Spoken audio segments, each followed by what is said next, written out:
All right, ebusun fo mu bibia kwa ban famra 2k ni sem blossom e YouTube so say ebusun aba nsem ahodoa e koso ne beso ahefo nyina mre kese ni fo bi adrop nsem ahodo bi aba beto dwa dinya mu nchire mu e ba beso mo hase mezo sansa na no bu ene ndi kwa se wunya subscribe in family YouTube channel ya na don sabo subscribe button so we are now the bell notification icon so at was e be next time bia e drop video our channel so answer be ke bi enche kra next video so eto aso. Now you are doing about 13.7. If you were to compare it to the junk economy, your exchange rate wasn't anything to go by. Now, with about 4 months, we are in stability. If we were to compare to the junk economy, whereas we're doing a negative primary balance, now we have a surplus. And if you were to compare to the junk economy, you would realize that, as it were, the interest rate has also reduced. Now, but the focal point must be on sustainability and as to whether or not all these things that we are saying are translating to the ordinary Ghanaian. Sure. Going into election 2024, the clarion call was that the teeming youth were looking for jobs. And to create create jobs, you don't focus on government jobs. But in this country, government is only able to provide no more than 700,000 jobs to the people. Majority of the jobs are provided by the private sector. And if you agree with me that it's the private sector that provides jobs, then you go into what would motivate or lead to more jobs being created in the private sector. And that is what my co-panelists have discussed. Interest rate, interest rate, interest rate. Alfred, I'm in the transport sector. And so when people are talking about food inflation and they are focusing on the food itself, I laugh. The transport component, if you tell me to send my trucks to Sefi Debiso, the road network alone, I wouldn't go. But if I decide to go, then I'm going to charge more. Because the cost of, as it were, parts, if you are not going to charge a compensating amount, you will be out of business. And it is the reason why some of us have been calling on a successive administration to look at the issues of interest rate critically if we want to develop this country. Come on, we are talking about Togo doing less than 5%. We are talking about Ivory Coast doing less than 5%. Yeah. You say that they are from the Francophone world. Go to the English West Africa. Sierra Leone that had a junk economy is now doing 23%. How come we are doing a worse interest rate regime than Sierra Leone? It means something is not adding up. We need to revisit it. Sure. I believe that once we are able to tackle interest rate, the private sector will open up and absorb the teeming youth for them to work, to satisfy. You are paying money for apprenticeship. Yes, after training them, where would they go? They must have jobs to do. And that is why you need the private sector to be working. So, but the previous administration, I heard Dr. Zato made the point, I know you were listening. Yes.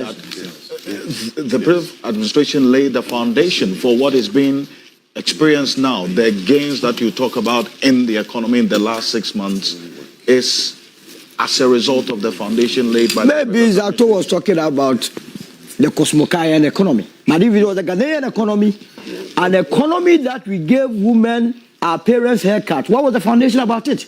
If the economy was doing well, why would we give our mothers and fathers haircut to the extent that we were told by Dr. Michael Ejekum that 800 of his colleagues died because of that policy? That wasn't the leader. Nursing allowances were not being paid. Teacher allowances were not being paid. We had a lot of arrears. You heard the president, the finance minister, tell the entire country that they have paid a lot of arrears. If there was that solid foundation, I'm sure there wouldn't be any arrears. The finance minister then just messed us up and left us to live in the US. So I do not want to agree, and I will never agree, and I stand to debate anybody who want to convince me that the actual administration did anything that was good. I have heard them say that because of the debt restructuring, when you took over the reins of government, were we in debt restructuring position? You took us there just like sending us into an inflation of 54% and bringing us back to 23% and telling me that you did well. When in fact you took over an inflation that was not more than 16%. So we don't have to go there. Don't let anybody use semantics to convince you. That is why I started by telling you that we must not benchmark, use what we experienced in the last 8 years as our benchmark. Other than that, we are not going to grow. Let us give this administration our own benchmarks for them to follow through. But that's what they inherited. I mean, if you're going to use that as a benchmark, then which other benchmark are we using? Let's scrap it. I said, pretend as though there was nobody who was a president in the last 8 years. Well, how can we pretend? There was a president. Oh, that's the former president, Akufo-Addo. I'm sure you are going to discuss the Auditor General's report. Yes. But there was a president. How can we pretend there was no president? The person that we voted for told you and I that he had a covenant with God, so he expended $97 million into a hole. Is that the president you are talking to me about? Is that the president that you are talking to me about? There was a president. I mean, I'm just... No, the president, you can have a leader that you pretend that there wasn't a leader. But you can't have a leader who would mismanage the economy to the extent that everything in the country was in shambles. And that reflected in the referendum. Election is a referendum on your performance. Mm-hmm. That a sitting government, an incumbent administration, was given 41.7%, some even say 38%. I tend to go with a 41.75% for magnanimity's sake. But the truth of the matter is that they did not do anything serious. Go to the Ashanti region, where they voted massively for the actual administration.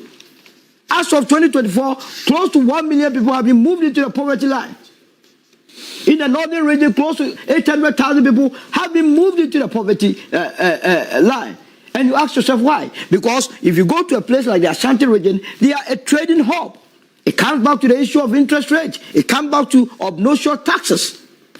You and I were in this country in 2018 when Ken Ofori-Atta came to tell us that he was only introducing compound calculation of VAT only for a year to bridge income gap.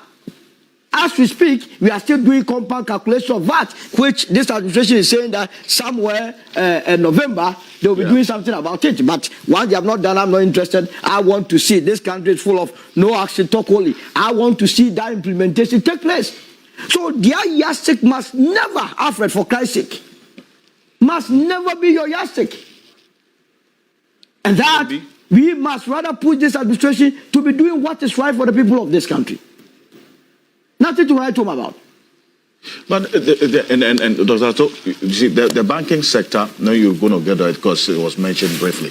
But that decision to recapitalize the NIB, the finance minister indicates has saved some 900 jobs as we speak.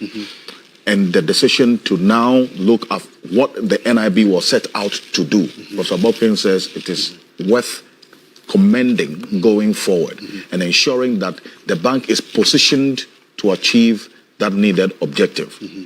What's your issue there? Yeah, thank you very much. I'll come to the bed. I needed to situate this within a certain context. Okay. We've just been told by Mr. Solomon Owusu that there was no president in the last 8 years. So President Akufo-Addo never existed. So I get it was a ghost that appointed Alan Chamanten as Minister of Trade. I think it was, how do you, the Ashantis call it ghost? Samai that appointed him. Now I don't know. You yourself didn't even believe that there was a president in this country. It was a ghost that appointed Alan Chamanten from 2017 to 2021. Again, it was another ghost that appointed Alan Chamanten as Minister of Trade from 2021 to 2022. For 6 years. He can be appointed by a ghost and he was working for a ghost. Thank you, Lasayana. We've agreed that a ghost appointed he was working for good. That's good.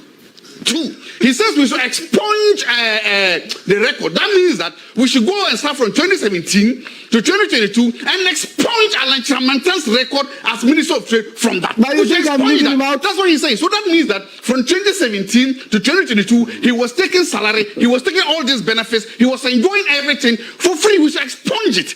Now, I shouldn't do that. You are talking about jobs. Honorable Alex Chamanten had one of the biggest cabinet positions or portfolios in government, trade industry. He was given, what's the name, 1G, 1F.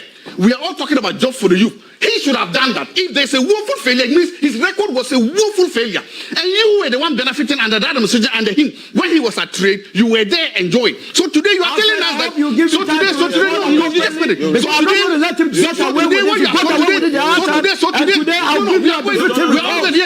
so today, you are telling us that we should expunge Alan Chamanten's record from all this. That is good. Who will do that? Who will do that? We will do that. Who will do that? Who will expunge expunge Allah's record. No, you said it.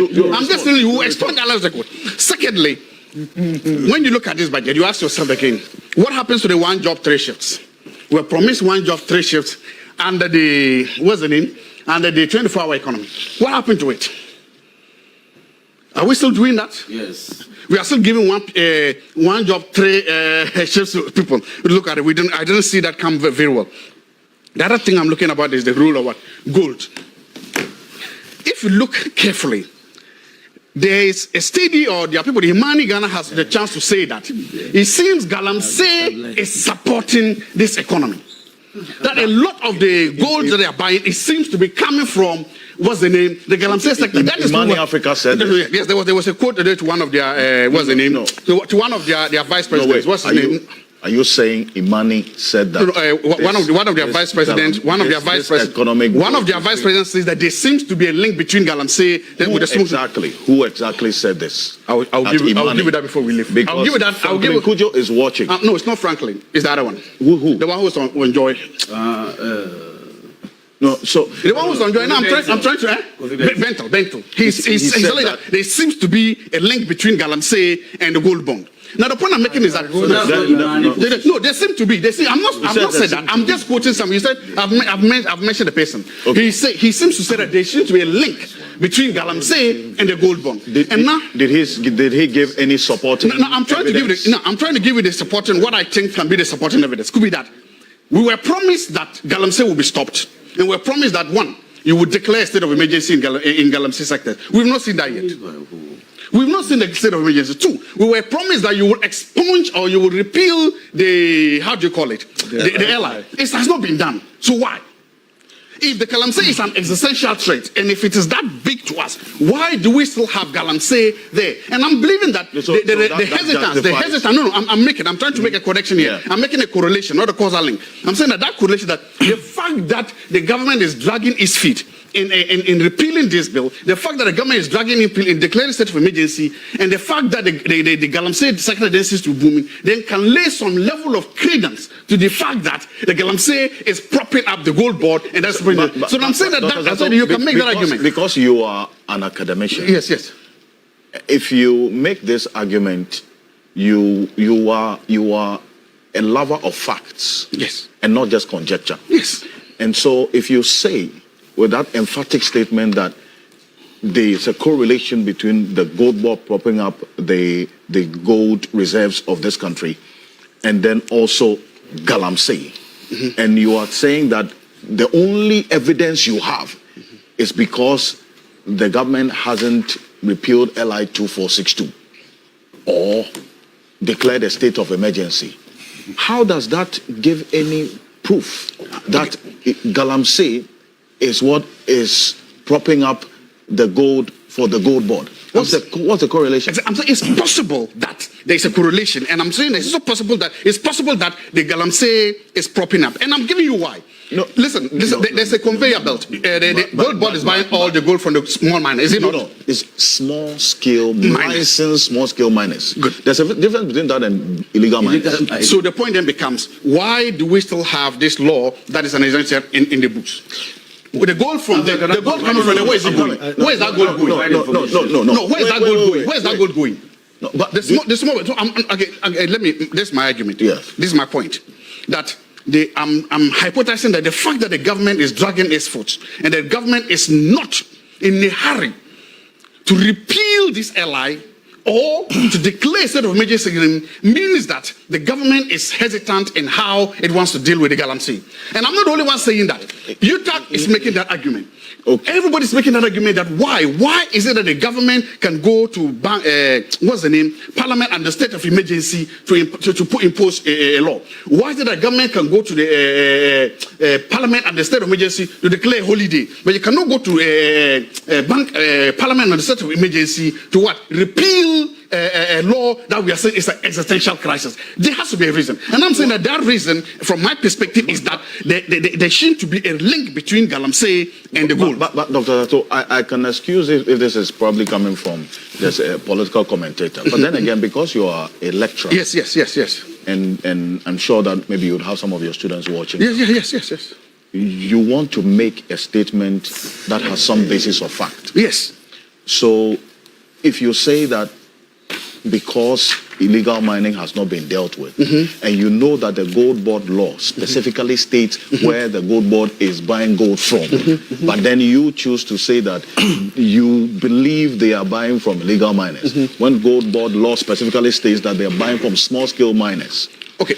Licensed small-scale miners.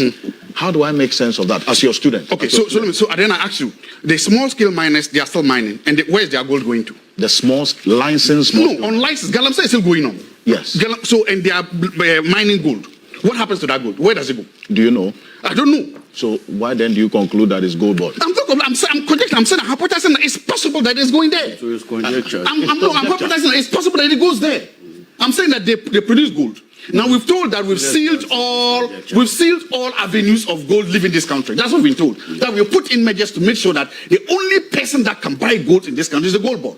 We've said that, right? That's a fact. And we've said that all the leakages have been sealed. That's another fact. Okay, so you've sealed all the leakages. But now there is, legal gold that's been produced. You've sealed all the leakages as sold the government. But we've also agreed there is illegal gold in the country. Where does it go? No, Dr. Zato. No, where does it go? I'm saying to you that because you are making a statement that you say is a statement of fact. No, I am only telling you that if you can't produce evidence of the fact that the gold that gold board is buying from is from illegal miners, how do I allow that to I have not said that. Look.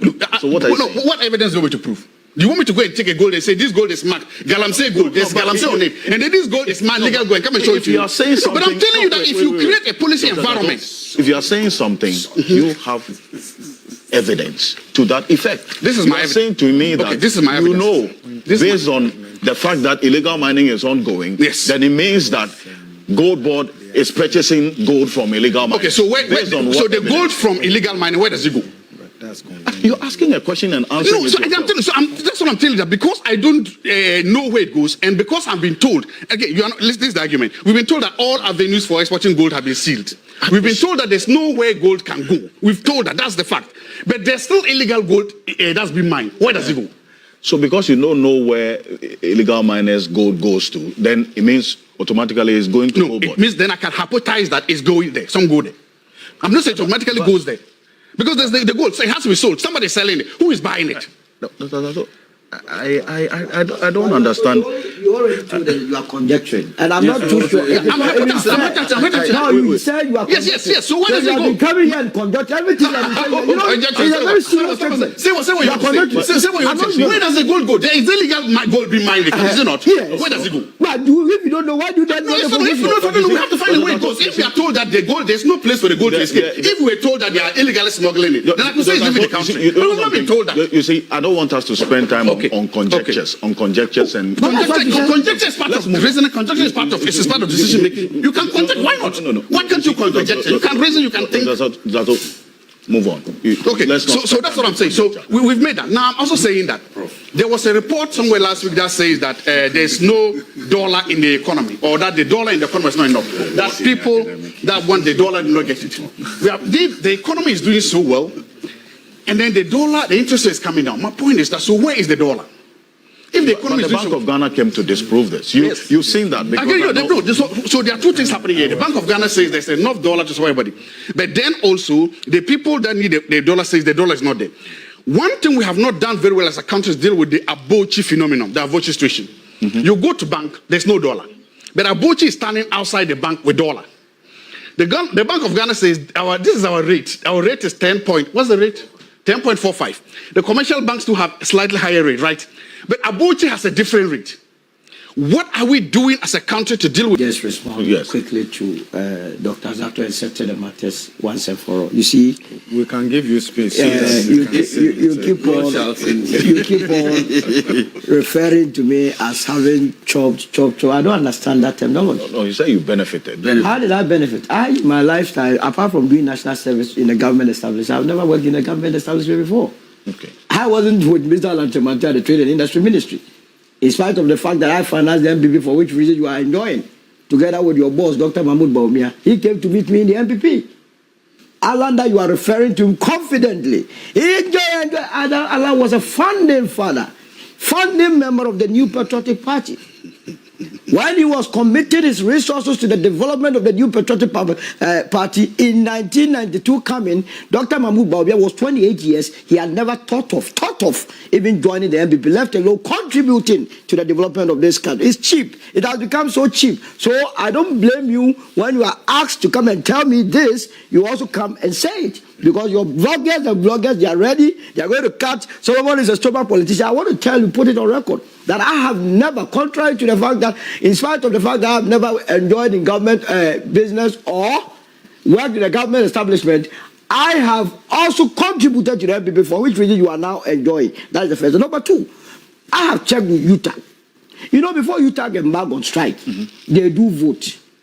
Is that not the case, Prof?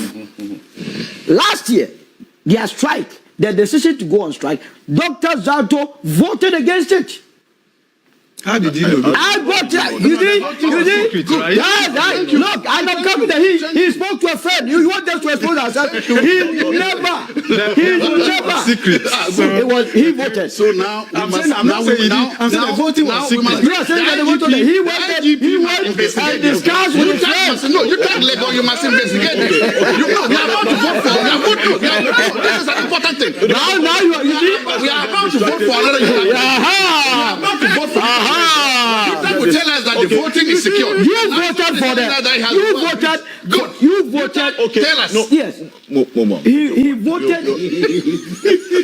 Tell us how your secure voting system has breached. So you see, We now need to know. he's here talking about state of emergency, what do you call it, vanishing Galamsey here and there. When a whole body decided that they should go on demonstration against Galamsey, because it was the NPP administration, while we were fighting, I remember in those days, in this same TV3 studio, he defended the actions of his administration on Galamsey. Today, just 6 months down the line, he is here confidently telling the entire world that, oh, Galamsey is not good, there has to be a state of emergency. This is a double standard person. This must not be encouraged in politics.